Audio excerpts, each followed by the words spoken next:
السلام علیکم ورحمۃ اللہ وبرکاتہ۔ میں ہوں ڈاکٹر ماجد اور آپ دیکھ رہے ہیں 5 منٹ کی قرآن کلاس۔ تو میں آپ کو خوش آمدید کہتا ہوں۔ آئیے آغاز کرتے ہیں۔ بسم اللہ الرحمن الرحیم۔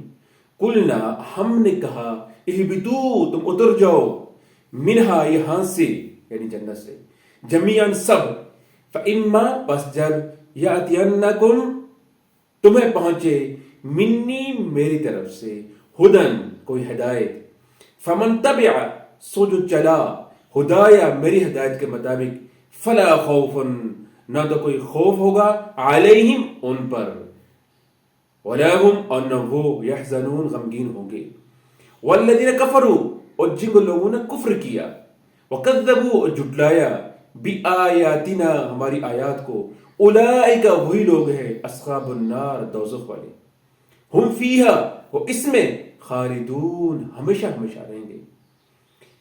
تو ہمارا ترجمہ کچھ اس طرح سے ہوگا،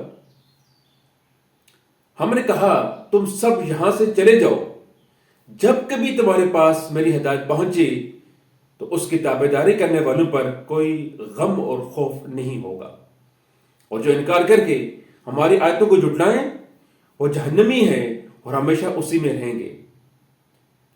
آیت کا مفہوم کچھ اس طرح سے ہوگا۔ معزز ناظرین، اللہ تعالیٰ نے حضرت آدم علیہ السلام کی توبہ کو قبول فرمایا، اور پھر آدم علیہ السلام کو حکم دیا کہ اب آپ لوگ زمین میں جائیں، خلافت کی ذمہ داری کو سنبھالیں، اور ساتھ ایک بات بھی بتا دی کہ اگر آپ واپس جنت کی طرف آنا چاہتے ہیں، ان جنت کی ساری خوشیوں کو آپ واپس حاصل کرنا چاہتے ہیں، تو اس کے لیے ایک شرط ہے۔ شرط یہ ہے کہ جو بھی ہدایت میری طرف سے آئے گی اس کی تابع داری کرنی ہوگی، اور یہی وجہ ہے کہ اللہ رب العزت نے کم و بیش 1,24,000 پیغمبروں کو بھیجا، صحیفے نازل کیے، کتابیں نازل کی، کس لیے؟ کہ تاکہ انسانیت ہدایت کے اوپر آ جائے اور ہدایت کے اوپر عمل کر کے جنت تک پہنچ سکے۔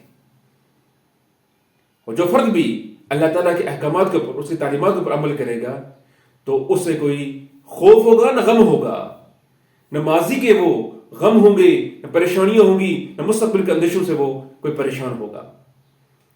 اور جو فرد بھی اللہ تعالیٰ کی آیاتوں کو، اللہ تعالیٰ کی تعلیمات کو، اس کو جھٹلائے گا، انکار کرے گا، تو وہ جہنمی ہے۔ اولئک ہم اصحاب النار، وہ دوزخ والے ہیں، وہ جہنمی ہیں، ہم فیہا خالدون، وہ ہمیشہ ہمیشہ رہیں گے۔ وہ ہمارے پاس 2 اختیار موجود ہیں، جنت کا ایک اختیار بھی ہے اور جہنم کا اختیار بھی ہے۔ اب میری آپ کی مرضی ہے کہ ہم کون سا اختیار کو ہم لیتے ہیں۔ تو اللہ تعالیٰ سے دعا ہے کہ وہ ہمیں قرآن کا صحیح فہم عطا فرمائے۔ السلام علیکم ورحمۃ اللہ وبرکاتہ۔